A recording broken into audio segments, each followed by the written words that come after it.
You see this girl sitting down here? This is the one I have been telling you about since camp. And the sweetest part? She cannot hear Igbo, so she doesn't understand a single word coming out of my mouth. This is the famous money girl, this small thing. The very one. Look at her pressing her phone like heaven is inside it. She thinks she is better than every single one of us. Yet too good to eat camp food, too good to wash her own clothes. And look at her hair very well. Look at the back. She does not even have hair on her own head. Yet every 2 weeks she's plating a brand new style. Plating and plating on top of nothing. Some people, Wait, you have not even heard the best part. I do not even like her, my sister. I am not her friend. I only keep her close because of one thing, money. Her account is always open and she does not check price for anything. So today, the amount I am charging her is double. Double. And she'll just transfer it like the ordinary water. By the time I finish with this one, she will have built half of my salon for me and she will never even know. Uche thought she had found a fool with a fat bank account. But the woman sitting down in her salon heard everything, remembered everything, and answered nothing until the right moment chose itself. This is the story of Lumi, and I need you to settle in. Let me take you back to where this whole thing began. In Nigeria, when you finish university, your country does not simply let you walk into the world. It asks 1 year of you first. They call it service. Every young graduate, no matter how brilliant, no matter whose child you are, must give 12 months to the nation. And it begins the same way for everyone. They gather thousands of fresh graduates from every corner of the country and they post you not to your own state, but to a strange one. A place where you may not know the language, the food, or a single human face. For the first 3 weeks, they put all of you together in one camp. White shirt, white short, white canvas shoes. You wake before the sun to the cry of a bugle. You march under a heat that has no mercy. You eat from the same pot. You sleep in long, crowded hostels, and you learn each other's names whether you like it or not. Camp is where strangers become family. It is also, sometimes, where strangers learn exactly who not to trust. That was where Lumi met Uche. Lumi had been posted far from home, to a quiet town in the east, an Igbo state, deep in a place where her own face was a stranger's face. She was a quiet girl, the kind who watched a room before she ever spoke in it. Back in her own state, she worked remotely for a company abroad, design and content, the kind of work that lived inside a laptop and a strong network signal. She had her own money and with her own mind, and she had learned long ago that the people who talked the most were rarely the ones doing the most.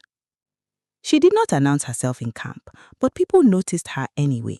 Her things were always neat, her phone was always busy with work even at odd hours, and she never seemed to be struggling for anything, which, in a camp full of Brook Corps members, made her shine whether she wanted to or not. Uche noticed her on the second day. Now, Uche was not posted to that state by accident. She was already a daughter of that soil, born and raised right there in the town. She was a hairstylist and a good one, with quick hands and a small salon she had been building for 2 years in the heart of the market road.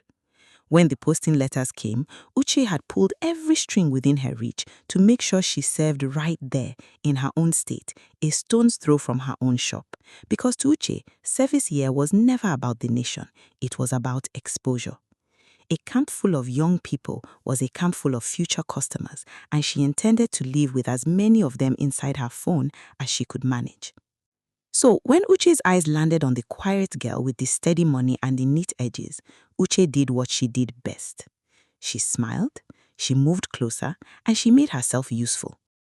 You are always working. Even in camp, you cannot rest. I respect that, honestly. Me, I am the same. I do hair. I have my own place in town, By God's grace, I built it myself. No man, no help, just me. That was the sentence that opened Lumi's heart. Because Lumi respected one thing above almost everything else, a person who built something with their own 2 hands. A girl who owned her own salon at this age, who pulled herself up without waiting for a husband or a handout. That was somebody worth knowing. That is beautiful, Lumi said, and she meant it. It is not easy to build something for yourself. Not easy at all, Uche agreed, already braiding the friendship into place, row by row, the way she braided everything. We hardworking girls have to stick together in this life. And just like that, Lumi let her in. They became close in the way camp makes people close, quickly, intensely, and without much real knowing underneath it.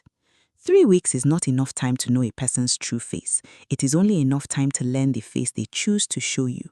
Lumi saw an ambitious, self-made young woman. She did not see what lived underneath because Uche was very, very careful never to let her see it. Remember that because it matters. In camp, you do not meet who a person is. You meet who they have decided to be for you.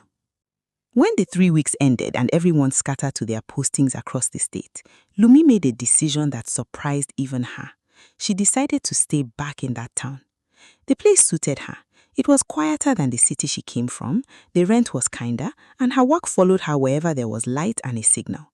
So she found a small, clean apartment not far from the town center, set her desk by the window, and continued her life. Laptop open before sunrise, money landing quietly into her account, no noise, no drama. Uche was thrilled. A friend with money now living close by.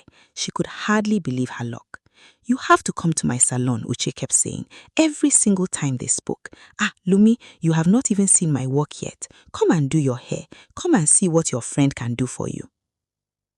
Lumi kept putting it off, not for any reason she could name. She was simply busy and her hair could wait. But Uche did not stop. She called, she texted, she begged. "Are you avoiding me? Am I not your friend? Just come this one time. And so, one quiet afternoon, mostly just to put an end to the begging, Lumi finally agreed. She did not know it yet, but she was walking straight into the moment that would show her exactly who Uche had been all along. Uche's salon sat along a busy street, a small place but a clean one, with 2 big mirrors, a row of chairs, and the thick, warm smell of hair products hanging in the air. When Lumi pushed the door open that afternoon, she found Uche already waiting and someone else with her. "Lumi, you came," Uche jumped up, all teeth and warmth. Come, sit down. I am so happy. This is my friend Mandy. Mandy, this is the Lumi I've been telling you about." Mandy looked Lumi up and down in one slow, smiling sweep, the kind of look that pretends to be friendly while it's busy pricing everything you're wearing. "So, this is Lumi," she said. "I've heard plenty about you." "Good things, I hope," Lumi said lightly and sat down. Of course, Uche laughed, draping the cape around her shoulders. "So, what are we doing today?" "A sewing," Lumi said. "Let us do a sewing." "Perfect choice. We start with the cornrows, then we install. Sit back, relax. You are in good hands, my friend." Lumi settled into the chair, pulled out her phone, and let her shoulders drop. Uche sectioned her hair, picked up the comb, and began the first row. Mandy pulled a chair close and sat down to keep company. For a few minutes, everything was ordinary. The scrape of the comb, the radio playing low, the easy small talk of a salon afternoon. Then, Mandy said something to Uche, and she said it in another language. It was not English. It was the language of that state, the tongue of the Igbo people, the very same language Lumi's mother had spoken to her since she was a baby in arms. Because here's the thing Uche never asked, and Lumi had no reason to mention. Lumi's mother was Igbo. Lumi had grown up hearing that language at home every day at home, scolded in it, loved in it, fed in it, prayed over in it. She understood it as well as she understood her own heartbeat. She simply did not come from that particular state. Her carried her father's name, and her quiet manner had never given anyone a reason to guess. So, when Mandy slid into the language, Lumi's first instinct was warm and automatic. She almost smiled. She almost opened her mouth to say, "You people are speaking my mother's tongue. I hear everything. My mom is from here too." But something stopped her. She could not explain it even to herself. A small, quiet voice at the back of her mind that simply said, "Wait, say nothing, just listen." So she did. She kept her eyes on her phone, kept her face soft and blank, and she listened. And what she heard, she would never forget. Mandy had only asked a simple question. "Is this the one?" she said in the language. "The girl from camp you have been talking about all this time?" "This is her," Uche replied in the same tongue, her hands never slowing. "The very one. And the best part is, she cannot hear a single thing we are saying. Speak freely. She does not understand one word." Lumi did not blink. She did not stop scrolling. Mandy said, leaning in, delighted. "So tell me about her now. You said she has money." "Money?" Uche laughed softly. "My sister, this girl does not even know what to do with money. In camp, this one refused to eat camp food, Refused completely. Everybody was managing the same beans, the same rice.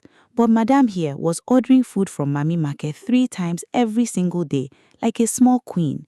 Spending, anyhow she likes. Pride. Pure pride. And washing, she would not wash her own clothes with her own hands. There were people in camp washing for small money, and she would just bundle her things and pay them, as if her fingers are too delicate to touch water, as if she is better than every one of us. Mandy clicked her tongue. Some people, eh? Wait, I have not even told you the best one. Uche's voice dropped lower, sweeter, crueler. Look at her hair very well. Look at the back. Look well. Mandy leaned and looked, pretending to admire, then turned away to hide her smile. This girl, Uche went on, does not even have hair at the back of her head. It is thin, almost finished, scanty like harmattan grass. But every week, every single time, she is carrying a new hairstyle. Today braids, tomorrow weave, next week something else again. Plating and plating on top of nothing. If you have money, fine, you have money. But at least grow your own hair first before you start forming. The two of them laughed, low and easy, right above Lumi's bowed head. Lumi's thumb kept moving across her screen. She did not pause. She did not flinch. Inside, something cold and very calm was quietly taking notes. And what does she even do for all this money? Where is it coming from? Mandy asked. That is the funniest part, Uche said. She works on a laptop. Remote, that is what she calls it. She sits down in her house pressing computer and money is just entering her account. Can you imagine? She does not stand on her feet for 10 hours like us. She does not break her back. She does not burn her fingers. She does not smell of spray and singed hair by closing time. She does not eat hair in her food at least once a day. She just sits down, comfortable, fan blowing on her, pressing keyboard. That is not work, that is play. And that is exactly why she does not value money at all. When you do not suffer for a thing, you cannot respect it. True talk, Mandy nodded. If she knew what real hard work feels like, she would not be throwing money around anyhow.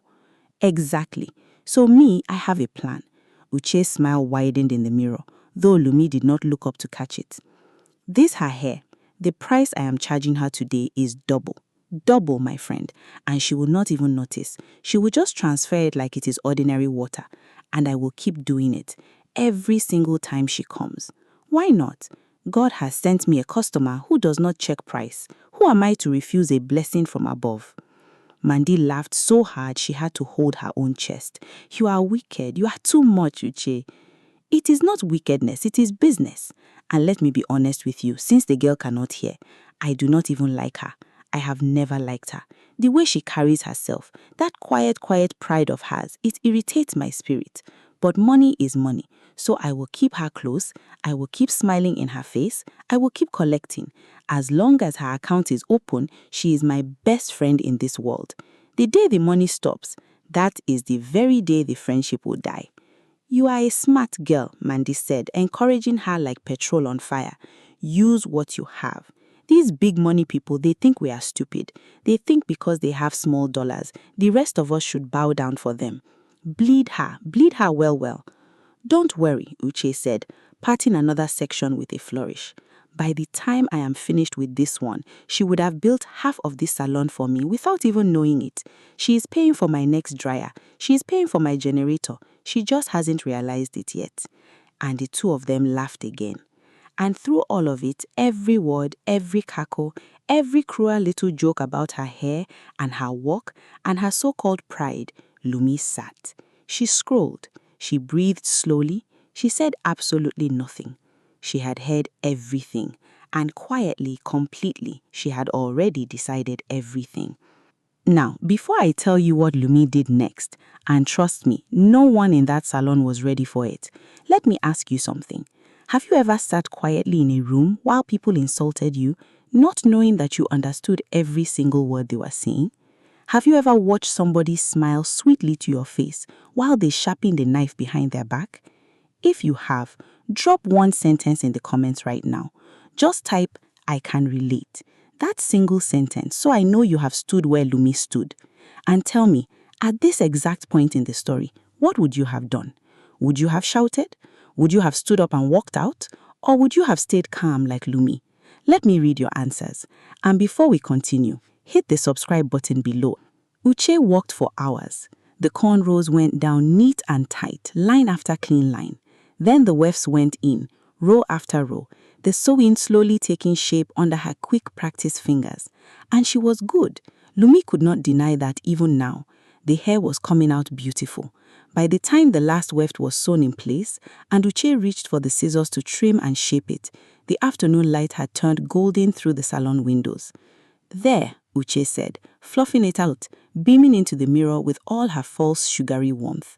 See? Did I lie? You look like $1 million, my friend. A whole million. $1 million. Lumi almost smiled at that one. It is lovely, Lumi said quietly. You really do have good hands. Anything for my friend, Uche sang. Behind her, Mandy smiled down into her phone. Lumi reached into her bag and brought out her own phone. Calm, unhurried, she pressed a contact, lifted it to her ear, and waited 2 rings. And then she began to speak. Not in English, in the language. The very same language Uche and Mandy had been swimming in all afternoon. Fluent, warm, easy, perfect. The tongue flowing out of Lumi's mouth like clean water that had always lived there. Mommy, she said in flawless Igbo, smiling gently. Yes, I am at the salon now. I just finished my hair. No, I am fine. I will tell you everything when I get home. You will not believe the kind of day I had today, Mommy. You will not believe it at all. The salon went silent. Not quiet, silent. The kind of silence where you could have heard a single pin drop from the ceiling all the way to the floor. Uche's hand froze in the air, scissors and all. Mandy's head came up slowly from her phone, the smile sliding off her face like wet paint down a wall. Lumi kept talking, soft and unbothered, telling her mother about her day in clear, perfect Igbo, while the 2 women stood frozen behind her, the full and terrible understanding crawling up their spines inch by inch by inch. She understood. She had understood the whole time. Every word, every joke about her hair, every laugh, every wicked little plan. When Lumi finally said her goodbyes to her mother and lowered the phone, she did not raise her voice. She did not need to. She simply turned, looked Uche dead in the eyes through the mirror, and spoke, this time in clear, calm English. My mother is Igbo. I have spoken this language since before I could even walk. So everything you said today, from the very first word to the very last, I heard it, all of it. Every single bit. You could watch the blood drain out of Uche's face. Lumi, she started. Don't. Lumi raised one finger, gently. You talked for 3 hours straight. Now it is my turn, and you will let me finish. Uche's mouth closed. You said I do not work hard, Lumi began, her voice steady, low and clear.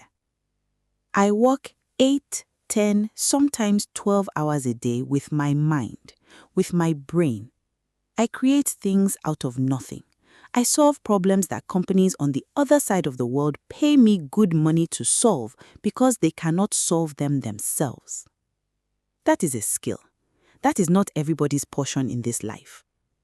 You think because there is no sweat on my forehead, there is no work being done? The hardest work in this whole world happens in the place where you cannot see it. She let that sit in the air. You said I waste money. No. I know exactly what every Myra of mine is doing. I did not eat camp food because I have a sensitive stomach and I chose my health over your pride. I paid people to wash my clothes because my time is worth more than the hours I would lose scrubbing, and that same money fed somebody's family that month. I know the kind of life I want, and I am building it smartly, on purpose, with both my eyes wide open. What you call waste, I call choices. There is a difference between the two. You just cannot see it from where you are standing. Then Lumi turned her eyes slowly to Mandy, who was now studying the floor very, very hard. And you, Lumi said, you do not even know me.